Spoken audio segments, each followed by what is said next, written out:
বীরভূমে জয়দেব কেন্দুলির বাউল মঞ্চে আয়োজন করা হয় ইচ্ছেডানা সাংস্কৃতিক সংগঠন 25 বছর রজত জয়ন্তী বর্ষ।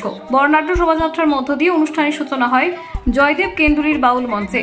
আনুষ্ঠানিকভাবে ইলামবাজার পঞ্চায়েত সমিতির সভাপতি সুদীপ্তা সাহা হালদার মহাশয়ের হাত দিয়ে প্রদীপ প্রজ্বলন করে অনুষ্ঠানের শুভ উদ্বোধন করা হয় ও বিশিষ্ট গুণীজনেদের চন্দনের ফোঁটা ও পুষ্পস্তবক দিয়ে সম্মাননা জানানো হয়।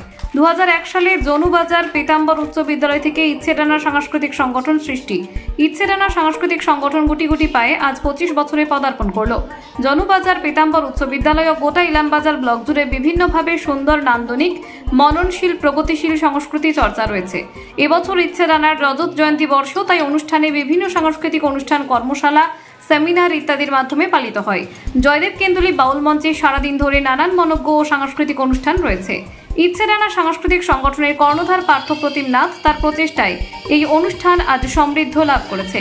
এই সুস্থ সুন্দর সাংস্কৃতিক চর্চার সমারোহকে সবাই মিলে ইচ্ছেডানা রজত জয়ন্তী বর্ষে সুন্দর করে সাজিয়ে তুলে উদযাপন হোক। অনুষ্ঠান চলাকালীন সমস্ত রকম অপ্রীতিকর ঘটনা এবং বিশৃঙ্খলা এড়াতে জয়দেব কেন্দুলির প্রশাসনের পক্ষ থেকে কঠোর নজরদারি ও নিরাপত্তা ছিল। জয়দেব কেন্দুলি থেকে জয়ন্ত মণ্ডলের রিপোর্ট, বীরভূম। যে সমস্ত প্রাক্তনীরা আজকে এই অনুষ্ঠানের আয়োজন আজ 25 বছর ধরে করছে বা এই একটা জায়গায় নিয়ে এসছে, খুব ছোট্ট থেকে ধীরে ধীরে আজ একটা জায়গায় পৌঁছেছে। আমি আশা রাখবো এটা আরও একটা বিশাল জায়গায় পৌঁছে যাক, তাদের সমস্ত ইচ্ছা পূরণ হোক। তো প্রোগ্রামটা দেখতে পারলে হয়তো খুব ভালো লাগতো।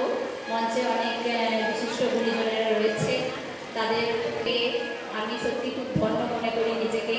তাদেরকে সকলকে আমার শুভেচ্ছা জানাই এবং মঞ্চের সামনে যারা রয়েছে তাদের সকলকে আমার শুভেচ্ছা, অভিনন্দন।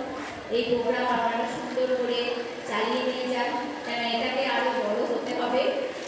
আমাদের প্রধান রূপবার কাছে শুনছিলাম ওর মনের ইচ্ছাটা, ওর মনের ইচ্ছা শুনে এটুকু বুঝলাম যে এটা একটা অনেক বড় জায়গায় নিয়ে যেতে চায়।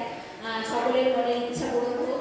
এই জনবাজার স্কুলের যে সমস্ত প্রাক্তনীরা রয়েছেন তাদের যে ইচ্ছে নামটা তারা নামকরণ করেছে, তাদের ইচ্ছা পূরণ হোক, তাদের শুভকামনা